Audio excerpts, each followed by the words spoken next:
বিশ্বব্যাপী সরবরাহ সংকটে দাম বেড়েছে ইলেকট্রনিক চিপের, যার প্রভাব পড়েছে প্রযুক্তি প্রতিষ্ঠান অ্যাপলের উপর। তাই চাপ সামলাতে পণ্যের দাম বাড়তে পারে বলে জানালেন প্রতিষ্ঠানটির প্রধান নির্বাহী টিম কুক। এই সিদ্ধান্ত বাস্তবায়ন হলে ব্যয় বাড়বে ক্রেতাদের।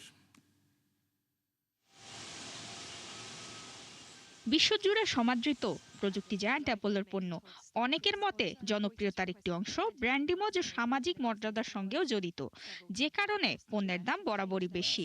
তবে এবার এই দাম আরও বাড়ানোর ঘোষণা দিয়েছে প্রতিষ্ঠানটির প্রধান নির্বাহী টিম কুক, যার প্রধান কারণ চিপের সংকট এবং বাড়তি দাম। মার্কিন সংবাদ মাধ্যম দ্য ওয়াল স্ট্রিট জার্নালের এক সাক্ষাৎকারে টিম কুক জানান, বিশ্বব্যাপী বেড়েছে চিপের দাম, যা দীর্ঘদিন ধরে নানাভাবে সমন্বয় করা গেলেও এখন আর সম্ভব হচ্ছে না। ফলে বাড়াতে হবে পণ্যের দাম, যদিও কবে থেকে তা কার্যকর করা হবে সে বিষয়ে স্পষ্ট করেননি তিনি।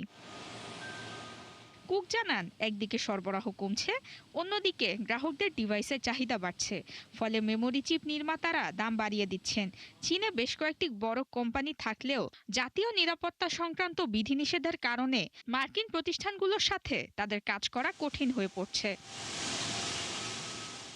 ট্রুথ সোশ্যালে এক পোস্টে ডোনাল্ড ট্রাম্প জানান, যুক্তরাষ্ট্রেই মেমোরি চিপের উৎপাদনে ইন্টেলের সাথে যৌথভাবে কাজ করতে সম্মতি জানিয়েছে অ্যাপল। দীর্ঘ 1 বছরের আলোচনার পর গত মাসে এই চিপ উৎপাদনের জন্য একটি প্রাথমিক চুক্তি স্বাক্ষর করেছে প্রতিষ্ঠান দুইটি।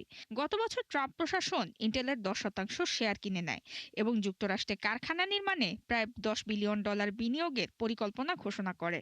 এখন পর্যন্ত অ্যাপল এনভিডিয়ার ব্যবহৃত চিপগুলো উৎপাদন করে তাইওয়ান ভিত্তিক প্রতিষ্ঠান TSMC। নুসরাত মৌমি, 71।